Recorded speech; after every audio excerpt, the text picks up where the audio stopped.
trees are evil. There are very few things in the video game industry which people would consider to be evil, like EA and their surprise mechanics, Epic Games and their monopolisation of the PC market, or cutting out content to make it DLC.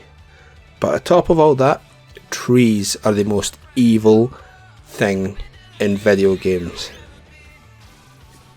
Nintendo, Game Freak and the Pokemon Company have been trying to tell us that trees are evil since second generation Pokemon games, in which Sudowoodo first appeared. In the games, all it does is try to block your way. Nothing else. Nintendo has been trying to, in a very family friendly way, let us know that trees are evil. But it seems that with Sudowoodo in Generation 2, we didn't quite catch on. So with Pokemon X and Y, Nintendo, Pokemon Company and Game Freak introduced us to Trevenant, much more evil looking. This tree would cause nightmares for some people. Nintendo are trying to let us know that trees are evil. But even then, with Trevenant, some people didn't pick up on it. So fast forward to 2017 and we have Breath of the Wild. Lots of trees everywhere. They look innocent enough, but Nintendo lets you chop down literally every tree you can see. And if you don't want to chop it down, you can blow it up. And once you've got it chopped down, the log just rolls away.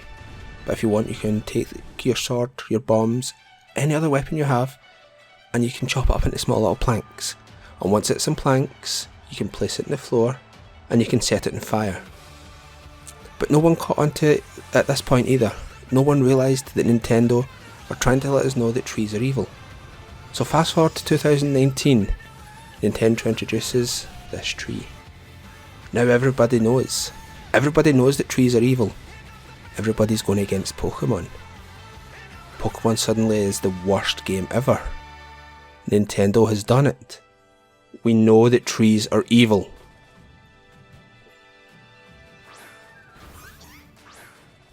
Okay guys, but on a more serious note, this tree has caused a lot of division within the Pokemon community recently, and I've done a video on it before saying these things can change, and I'm going to stick with that. This definitely could change, but people are still looking at this as if it's the only part of the game. The wilds is probably something that hasn't been worked on as much as other sections of the game. If we take a look at the cities, the gyms, even a few of the routes that we've seen, all look fantastic. Especially the cities. We've only seen small parts of the cities, but they look absolutely fantastic compared to this one tree that we've seen in the wilds. Now sure, there's other parts in the wilds that don't look spectacular, but we've still got 5 months. 5 months is a long time. We could easily see an upgrade on this.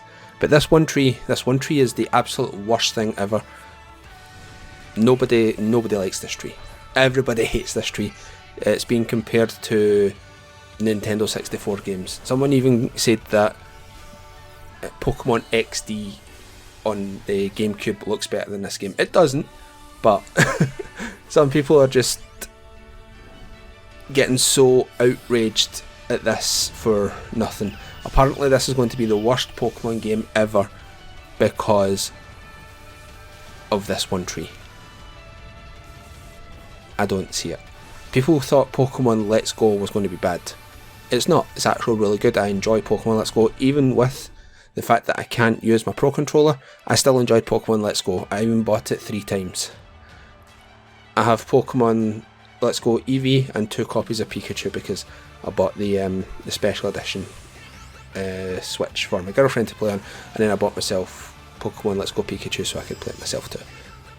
But the games are always going to be good. We don't know anything about the story. The gameplay is going to be basically the exact same as every other Pokemon game out there.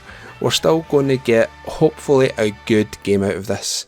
I'm not going to let this one tree, this one area, to basically decide that I'm not going to buy a game. I like to try a game before I make any decisions on it. And I came into this video not knowing what I was going to say beyond the part of me just ripping the piss out of it. But if you can't tell, I'm just rambling here. Well, as I said, 5 months is a long time. Hopefully there's a texture upgrade. Hopefully there's upgrades done to the environment.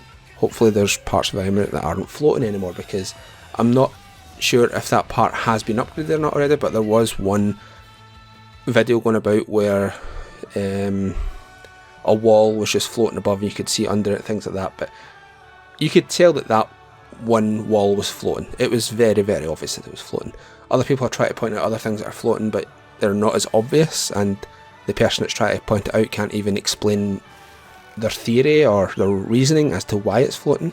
So yeah, give it time.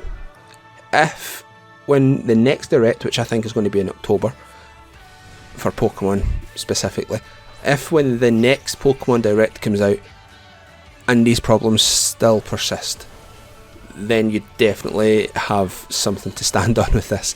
But give it time, wait till the next Pokemon direct, and then if that texture and if that tree isn't up to your standards, don't buy the game. Sure, but don't say to other people that they can't buy it, and don't spread misinformation, because there's a lot of people who are spreading misinformation that there's only going to be a certain, under 100 Pokemon. Joe Merrick from Cerebi.net has made a list of foiled Pokemon so far that have been known to be in the Galar region. People are spreading that as these are the only Pokemon going to be in the Galar region. But we know that there is at least over 1,000 now. So obviously there is at least 200 more new Pokemon which are only in the Galar region. So there is a lot. And I'm just going to wait and see on this. I'm still buying both. I have both of them pre-ordered. And yeah, I'm still going to have a lot of fun with the game. That's really all I wanted to talk about today, guys.